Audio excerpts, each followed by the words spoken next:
Um retângulo de lados 3 e 4 gira meia volta em torno do lado maior. Assim, determine a área total e o volume do sólido gerado. Bom, eu vou fazer aqui um desenho representativo e a princípio aqui nem vai ser o desenho do que vai expressar exatamente o que está acontecendo no enunciado. Nós temos ali um retângulo de lados 3 e 4, que vai girar em torno do maior lado. E nós sabemos que quando nós giramos um retângulo em torno de um lado, vou marcar aqui esse lado, como se fosse aqui até com uma extensão, como se fosse uma haste. Observe que ao girar esse retângulo em torno do lado, nós vamos obter aqui, ao fazer 180 graus, o mesmo retângulo do outro lado. E ao fazer aqui o contorno em volta dessa haste, nós vamos enxergar aqui um cilindro formado por essa rotação. Então, quando giramos um retângulo em torno de um dos seus lados, nós obtemos um cilindro reto. Só que nesse caso, o retângulo ele gira meia volta em torno do lado maior.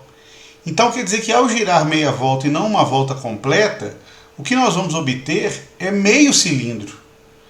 E aí observe, se o giro fosse completo, vale lembrar aqui pelo desenho, que nós temos um retângulo de lados 3 e 4, o que significa dizer que o lado menor é o raio desse cilindro, e o lado maior é, na verdade, a altura do cilindro, porque a rotação ela foi feita em torno do lado maior, do lado de medida 4.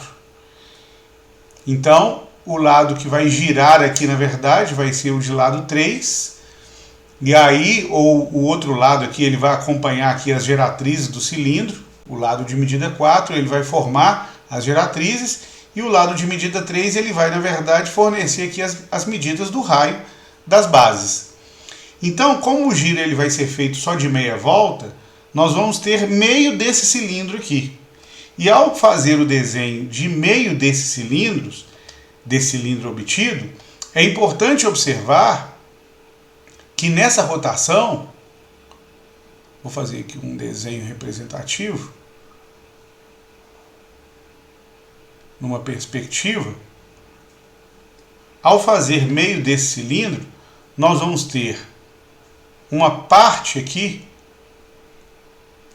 dessa figura vai ser um retângulo, que aí vai ter uma superfície reta, que aí nós vamos ter aqui como a seção meridiana do cilindro, e atrás aqui dessa seção meridiana a superfície curva, que é a superfície do cilindro, que é a superfície lateral do cilindro.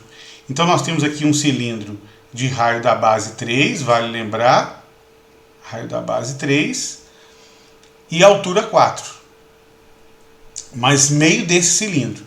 Então, para efeito de cálculo de volume, no caso, vamos começar fazendo, ele pediu a área total e o volume. Então, começando aqui pelo cálculo do volume, nós vamos ter meio cilindro. Então, é metade do volume do cilindro, que é dado por área da base vezes a altura. Então, a área da base, πr2, nós estamos falando de um círculo de raio 3, então π vezes 3 ao quadrado, vezes a altura 4.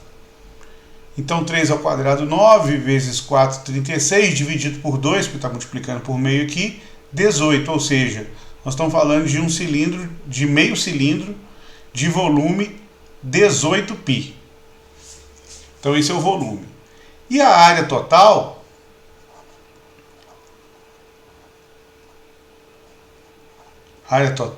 ela vai ser dada por 3 medidas de área. Observe que a parte aqui, de acordo com o meu desenho, a parte de cima e a parte de baixo, cada uma delas representa meio círculo. Então, juntando as duas, nós vamos ter um círculo de raio 3, que eu estou somando a área de cima com a área de baixo. Então, vai ficar πr2, que é a área de um círculo, então π vezes 3 ao quadrado. Isso é uma parte da superfície da figura que foi obtida, desse meio cilindro. Então ficou π vezes 3 ao quadrado mais a área desse retângulo que a gente vê aqui à frente. esse retângulo de base 3, de base 6, aliás, porque é o diâmetro, e a altura 4. Então, mais 6 vezes 4. E ainda tem a parte de trás aqui, que é a parte que está escondida no desenho, que é a superfície lateral do cilindro, a superfície curva. Nós sabemos que a área lateral de um cilindro, vou colocar aqui a área lateral, a expressão que representa a área lateral de um cilindro de raio da base R e altura H é dado por 2πr vezes H. Como nós estamos falando de meio cilindro, então vai ficar meia dessa expressão, a superfície, ou seja, π vezes R vezes H. Então vai ficar mais aqui, π vezes o raio da base, que é 3, vezes a altura, 4. E aí, somando essas três parcelas, nós temos a área total do sólido gerado, que foi esse meio cilindro. Ou seja, aqui nós temos 9π mais 24 mais 12π, o que totaliza no final das contas 21π, que é 9π mais 12π, mais 24. Então essa é a área total. E o volume do sólido, nós já havíamos calculado, é igual a 18π.